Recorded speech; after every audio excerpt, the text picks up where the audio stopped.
Welcome to The Wizard and the Priestess. Welcome, Nuala. Welcome to the show, everyone. We're excited to be back for another week of chats. And I thought this week we would continue on a little bit from what we were talking about last week in keeping it going. And what I wanted to touch on, it's a little bit on that field, but more I wanted to touch on the fact that when we are kind of bringing this to you, we're actually sort of want to remind you all that we didn't start here. No, And certainly did not. And whilst Matt and I believe that we were created beautifully, perfectly to enter this realm. Yep. Maybe not Matt, me. Definitely me though. It obviously things happen in life. It's hard being born with a big beard, grey hat at the staff. Okay? I know. See, this reminds me of something like, that is my point actually to make, was that when we came here, we probably were the wizard and the priestess. We came here with those starlight beams. We came here with that knowledge. And I think the same with all of you listeners out there. You know deep down what you are. But I have to really want to reiterate after our conversation last week that for both of us, we then got lost along the way. And lots of life things came and changed. And I could say personally for me, the first 5 years of my life were probably fairly okay. And then for the next 30 years of my life, they were probably not so okay. And then in the last, say, 18 months of my life, things have changed again. And Is that the good?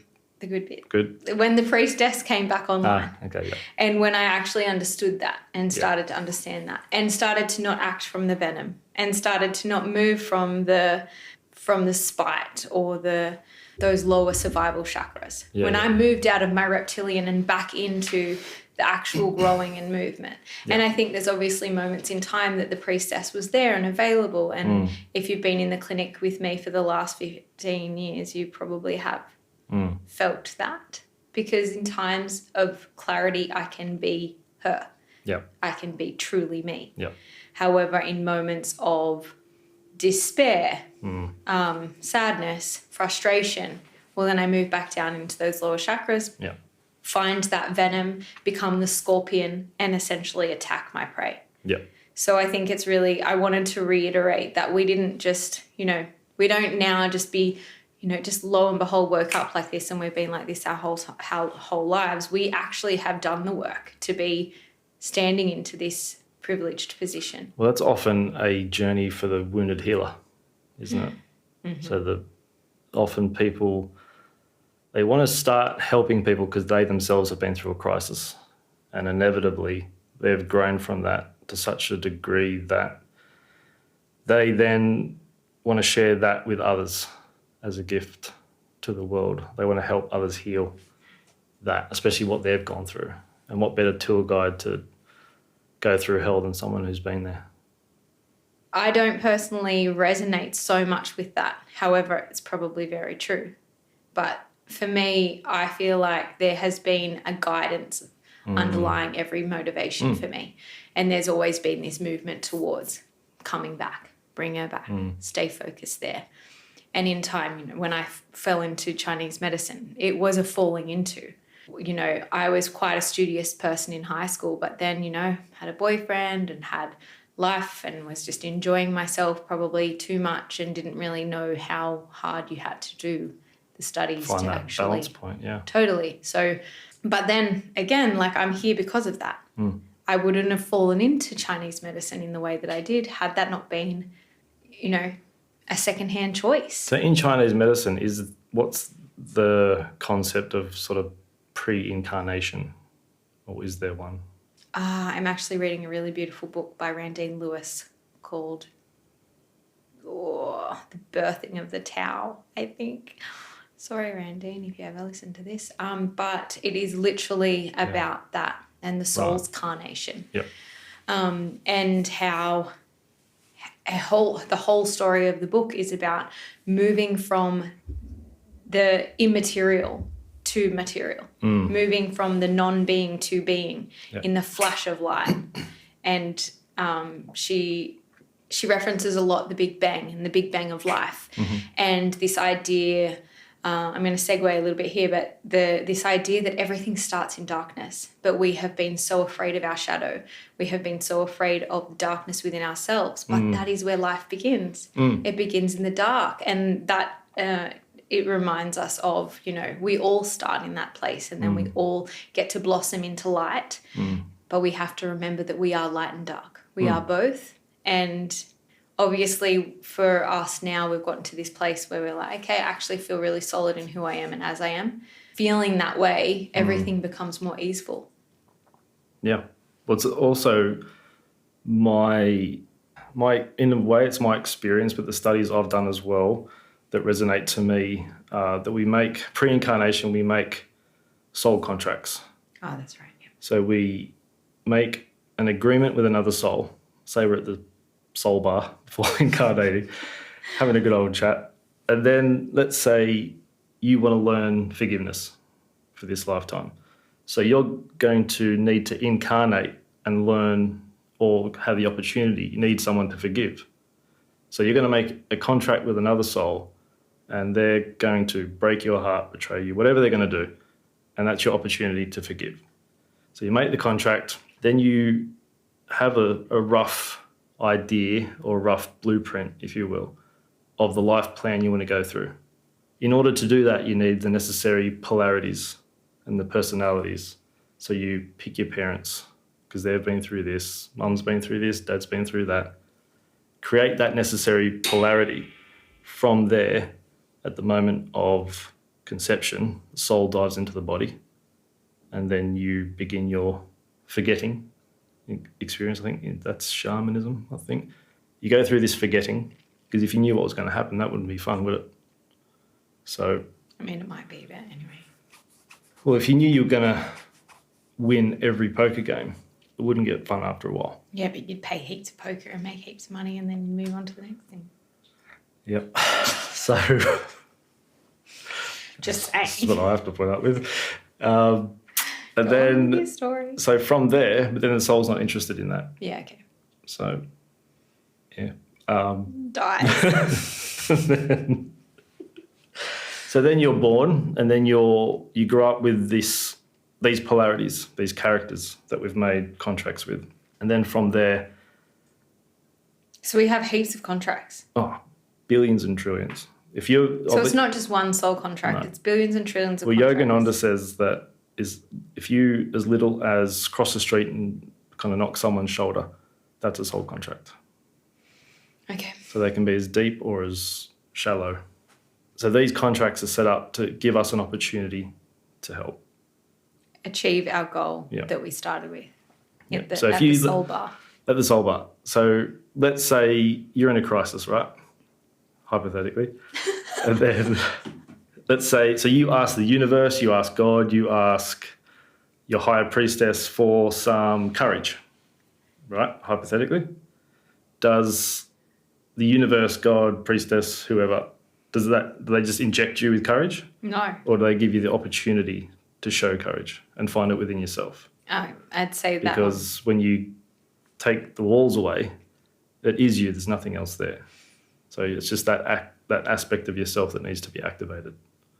Most people, unfortunately, in this current density, we have to go through a crisis to find... Sometimes you have to find what you don't want to realise what you do want. Mm-hmm. And then it's the hero's journey of following your heart to go through that ordeal. And they never stop. It's a continual spiral. The journeys or the soul contracts? All the journeys, the contracts, you name it. Sounds like a bloody FE class. Yeah. That's what you signed up for. Welcome to the Wizard's Life. So that's what we all sign up for, consciously or not. So I think so then where are we now? Here. Okay. All right. Perfect. Your proper question. Well, I'm saying for where we were talking about earlier or just a few minutes ago about that idea that we didn't just start here. We made our way here. I was getting there. Oh, okay. I just wanted to give you the background story. Okay, go. So then that comes back to the polarities that we go through. Right. right? So were you born knowing that you wanted to be who you are today? No, because I forgot. Exactly. You told me that. So who's got to remember? How do you remember these things? You got to go through experiences. That's my point. Where are we now then? We are here and now. And you can't know your future contracts. Then that goes against the law of free will. Okay, so my point right now is that as we sit here today, having walked the fires of crisis and whatever we've experienced to be who we are today, and then to find clarity and closure in this space, this is just a momentary thing. Yeah. So tomorrow we could be back lizards. If you want to. No, I don't want to be. I'm the priestess. I will We'll stay in your priestess. stay here now. That's the easiest path. Path of least resistance. What were you saying the other week about letting go? Abraham. I'm just trying to rack my head around, like, am I about to go on another hero's journey and go down back into the spiral of life to figure out the next soul contract? Or I think you are in a degree because oh, pregnant. That's a journey in itself. yeah, but journeying through pregnancy as a priestess is just like catalytic. It's not. There's obviously, yeah. Okay, I get you now. There's going to be some aspect of life. There will be a hero's journey at every point. Yeah, okay, absolutely. Yeah, okay. So I think what I wanted to kind of reiterate was that we haven't just turned up here today. No. We have been through many hero journeys and we have been through many crises, and we can now actually sit on our thrones and feel... Some of us did better in their throating. Well, there is, you get to make a choice. And the choice you made was the spinny chair. I'm good with it. Good. And yeah, so I think just what I wanted to touch on is just that reminder to really come back into yourself and be reminded that where you are is perfectly okay and actually perfect for who you are and as you are right now in this moment.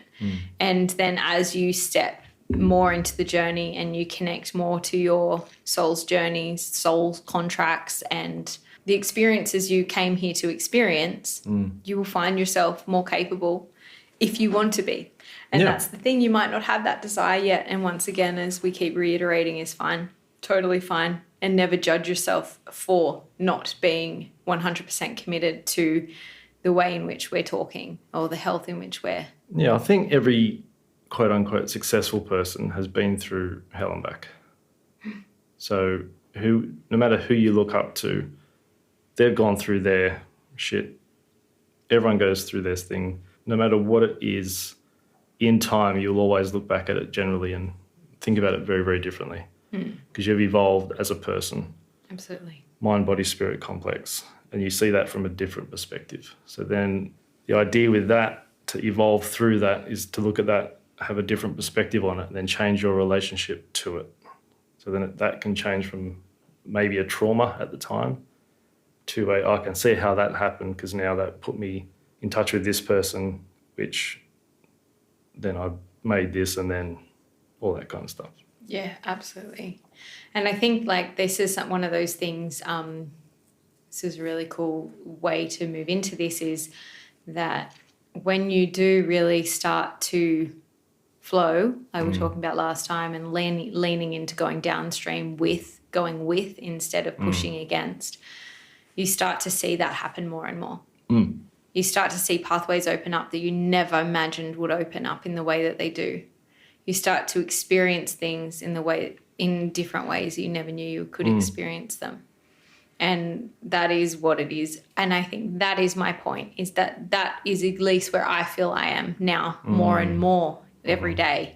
I'm more and more in flow, and I'm more and more experiencing those things and seeing those star moments of soul contracts really being revealed, obviously. You're seeing the bigger picture of it. Yes. Yeah. Whereas I think that when we are moving from that reptilian place and we are, functioning from competition or... Yeah, it's where the world seems really small. Spite. And you look at the world through a straw, so yeah. Yeah, so for me, with that journey, what you're explaining from your viewpoint, for me, it's moving through those times. And it's hard to do in the moment, right? So when you find that time to self-reflect, I see myself in the other person, place, thing, because for me, you can't be separate from anything. Totally. So how much DNA do you share with the average plant or tree?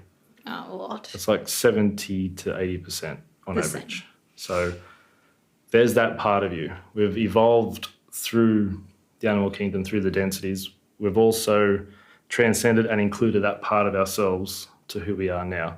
We're obviously not consciously aware of it most of the time. But if you can connect to that part of yourself, that energy then has a hierarchy. And then you can connect to that part of yourself and heal it. Yeah, so where you are right now is Yep. perfect as you are. And whether you are, using your scorpion tail to drive yourself to the marathon and beat your partner, or whether you are, moving up the corporate ladder in a way that might not be necessarily serving your soul's purpose, remembering that all those steps are contributing to your soul contracts and that you are exactly where you're meant to be. And I think that when we remind ourselves of that and actually really go in and go, like I can just accept where I am and be the couch potato and barely breathe and drink lots of coffee and eat crappy food and do all whatever that is. Sure. And maybe in this lifetime, that was part of your soul's contract. And who are we to fight with soul? But you can't do it all in one day as well. Like in our culture, we have to do everything in 5 minutes. Yeah. Like you get a new computer, it's already out of date by the time you get home, right? That's the embedded unconscious in our culture right now. Yeah. But you've signed up, we've taken on the body, and we've got a lifetime to learn who we are again. Sometimes we forget. Sometimes we have to go through a little bit of adversity to find that out, and that's okay. Yeah. So I think... well, from a Chinese medicine viewpoint, what is that? What is what? What is that going off path? Because it causes a lot of pain. Oh, well, disease, going off path is dysfunction. disease. Okay. Dis-ease. Yeah. That is what that is. So, there would be this traditional idea of following the Tao, following the Tao. It Is that soul path? Yes. Yep. And so everything in life is created to move in that direction. And sort of similar to what you've described as the soul contract, this is your Tao, this is the way, this is the way you move. That is what that means. Okay. And so when you move in the way, everything flows with you because you're moving in the way. And that is that centered, that heart-centered movement. When you move with soul, when you move from that space that actually ignites you, identifies you, moves you forward, propels you into the world in a way that feels, exhilarating in moments, contentment in others. And usually contentment is where that is. Sure. When you are following the true Tao, you are content. I think that is like just content, assured, able and capable. And I think that is a part of our lives where nowadays we're promoted to journey the hero's journey, strive to the top, be knocked down, be brutally abused, and then show how hard you can work so you can make it out again. Yeah. Like that's this exhilarating, fun, fast. That is not the Tao, essentially. That is not what is created for you. But I mean, I think there's a difference in moving through adversity. That you are kind of like, loss of life or loss of loved one and those sorts of difference. Sure. Yeah. They're different to the movement in or towards something that is, or more the movement out. That is very different to like moving forwards towards contentment, experiencing big experience, processing that big experience, reflecting, introspecting, understanding that, chewing it up, digesting it, reaping the fruits and the benefits. Let's say someone is on their path. Yeah. and then all of a sudden, for whatever reason, they just wake up one morning, they're not feeling it. Maybe they had something to eat yesterday that's affecting them now, so they're feeling sluggish.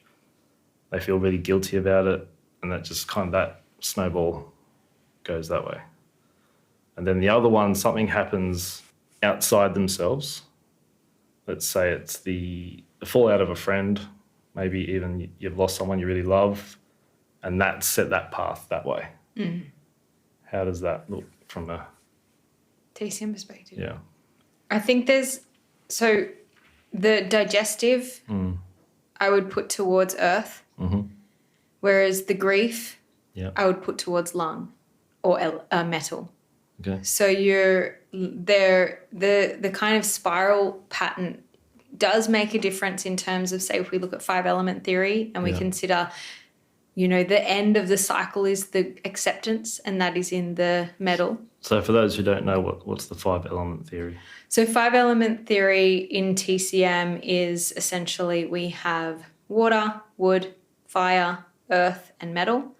They move in that order specifically, like the sun going up in the morning or actually the way I like to speak about it is the way that the plant grows. So the unknown being the water element, being the darkness, the deepest, darkest yin, about to blossom into the start of yang.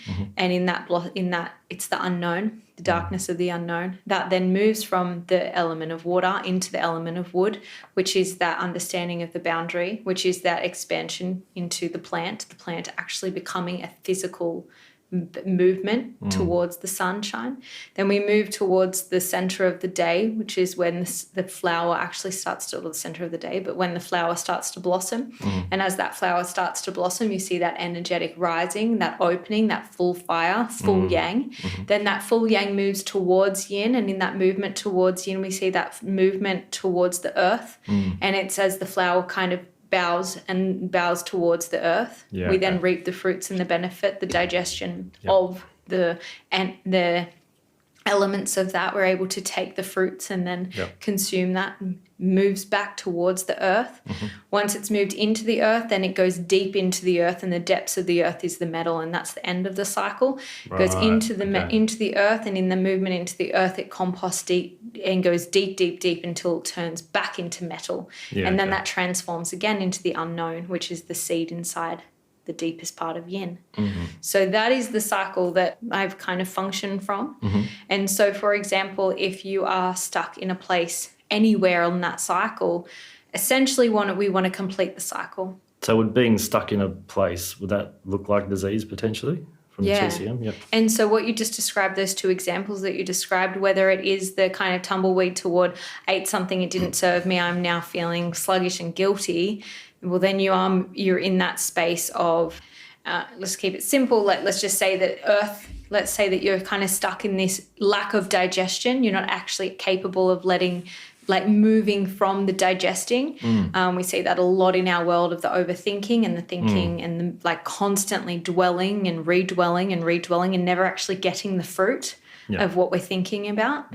And then we start thinking again. So we never actually it just gets stuck in that kind of, we're going around and around and around in this cycle instead of releasing that fruit, letting it go, moving it into the depths of the earth, moving, taking its nutrients and then allowing ourselves to be filled and refueled, and then allowing ourselves to accept what those fruits gave us, and then allowing ourselves to move into the unknown again. When you talk about someone who has kind of moved off the path in a sense that they've actually experienced something outside of themselves, a loved one has passed or something along those lines, that strikes straight away deep grief. And in experiencing grief, the way to move through that is to accept. But some people, we can stay in grief for long, long periods of time. And the only way is through, and everyone's process is obviously different, like the depths of those two falling off. The earth element falling off from a digestive tract perspective. Well, it could be just as deep, because if you literally lose all motivation from eating something poorly, then you system's probably poorly. But if you are experiencing something like life and death, then it is quite quite substantially different. However, I would have a mentor that would suggest that it's not much different, that it's very similar. Yeah. And the only way is through, and the only way is to process and accept, especially in terms of the grief, accepting that and allowing yourself to move forward. The idea that the soul is gone when the body and flesh is gone is a man-made substrate, is not real. Now, I can't say that it's like I can say these things now, but when you experience feelings and you experience that loss, that is a very different thing. Yeah. But it is also, it can be that simple. And yeah, I say that with like a lot of like, Pinch of salt. yeah, a lot of salt. Because I do understand that that doesn't feel that way, but it can be just that simple. It doesn't feel that way because we've been Conditioned to believe Yeah. that it's not. Yeah. Yeah. So those two things can be could be exactly the same. That tumbleweed is just tumbling off the path, and yeah, gently strengthen the digestive system, maybe just take a rest, take a pause, have a bit of more sleep, connect Listen to your- episode 4. Episode 4, great option. And then the other, maybe listen to episode 10. So it's sort of, that is maybe like something to be really conscious of and aware of, that the way, at least the way that I see the way things flow, we do always have to come to acceptance in a process. There is an old saying, which isn't exactly like this because I don't know the exact words, or I just say things wrong anyway, Paraphrase, go. that if, a rolling stone never collects moss. So whilst that stone keeps moving, it will constantly be active and available and energized. Whereas once that stone stops, then moss is likely to grow. Yeah, yeah. And that moss being the parts that we can't find hard to shift and find hard to let go. Yeah. I like that. So keep being a rolling stone. Ooh, drop the mic. Wow.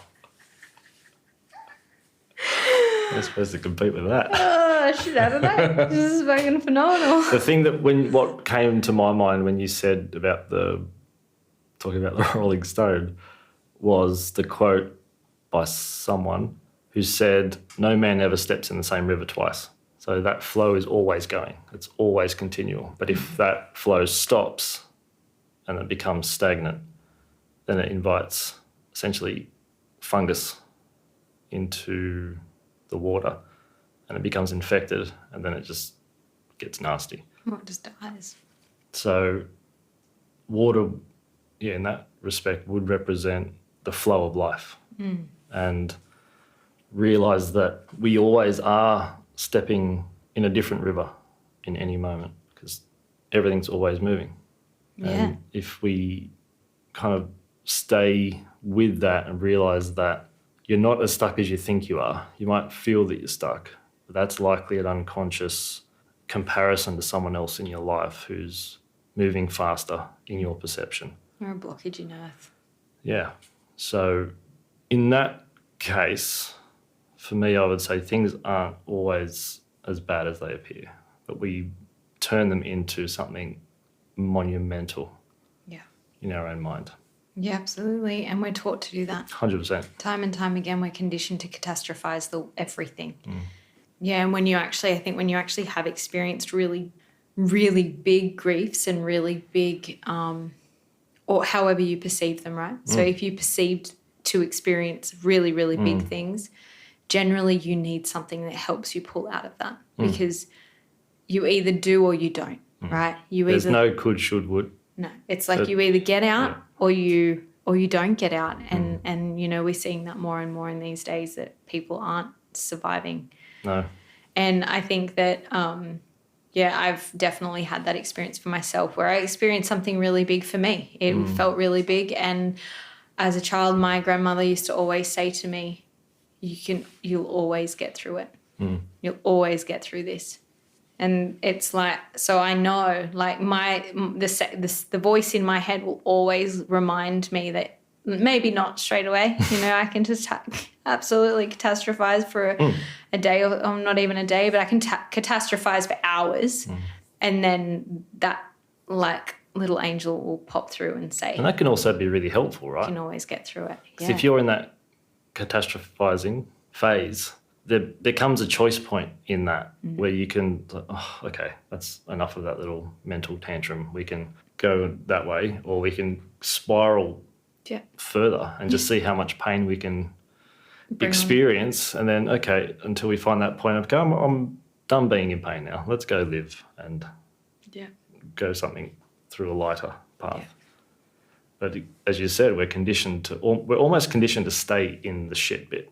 And in my clinical experience, it's come from probably at least one of four things. Unresolved issues from mum. Unresolved issues from mum is number one. Number two. Same with dad. Unresolved issues with dad. Number three. Societal conditioning. Societal conditioning. Number three. Number four. Our religious ideologies or our spiritual beliefs. Spiritual beliefs. Yeah. Okay, so these four things are what you see in clinic to be the biggest factor in why people unconsciously love their symptoms. Okay, so like because in that catastrophizing, someone might play victim. That, in their perception, might give them some sort of perceived power. Yeah. But the victim also, paradoxically, is the villain. So if you play victim, you're playing victim to the world, and you're getting all the sympathy and all the whatever. But you're also villainising yourself. So a lot of people get stuck in that spiral as well. I see that all the time. Okay. And that's related to one of those four things. Unresolved trauma with trauma. Similar, yeah. Unresolved trauma with mum, unresolved trauma with dad, societal beliefs or conditions, and then your spiritual beliefs. Yeah. Okay. Because it's your spiritual beliefs navigate you through life. Whether you're a practicing spiritual worshipper or you practice a religion or not, it's drilled into us from a young age. And we wear that because in the first, 7 years of our life, we're actually in a theta brainwave, which is technically hypnosis. So we absorb everything. Yeah. If you don't believe me, take your kid around who's under 7 and wait till you get cut off in traffic, see what comes out of your mouth, and then wait a while and see what comes out of their mouth. They're little sponges, as you would know. And I'm not allowed to babysit my niece. So it's only till we get to the ages of 7 to 12 we start actually our abstract thinking. And then from 12 onwards, we start developing the neurological capacity to take on someone else's idea and see both sides of the same story. But for that first 7 years, that's when, a lot of mum stuff, a lot of dad stuff. If you were born into a religious family or a very spiritual home or a completely apathetic home, they are imprinted into your DNA through that time. And it's not until you go through that and experience the pain of that, you do have the tools in any given moment to have the capacity to see both sides of it. But according to psychological studies, 90% of adults don't graduate past who they were at the age of 12. Yeah, okay. So going through that as well requires some growing up. Totally. We're all functioning from our child selves, and I guess this brings us all full circle back to why the wizard and the priestess sit here today. Yeah. Is based upon the fact that we did graduate past 12, maybe 18 and a half. 22. 22, that's a good age. Yeah, so it is that really being really conscious, and that's probably part of the work that we have done to be more conscious, to be more aware, and allowing ourselves to stay a while in the higher realms rather than moving from that reptilian space all the time. So really cool, and we hope you enjoyed that, and we hope you are reminded that where you are right now is exactly where you're meant to be, even if it feels really hard, you will get through it and you will find a way, because the ways are all there calling to you, and all your soul contracts are asking you. Yeah, I think we just want we want you to resonate with that, especially if you are going through something now, minor or major. There is a broader viewpoint on that, and you have the capacity to access that at any time. Sometimes it just requires a bit of stillness. Sometimes it requires a bit of movement. Sometimes it requires a certain acupuncture point. More than likely, more Yeah. a type of support Yeah. rather than So just that comes a back point. to your dream team. Absolutely. Okay. Thank you for listening. We look forward to speaking to you again. See you guys. See you next week.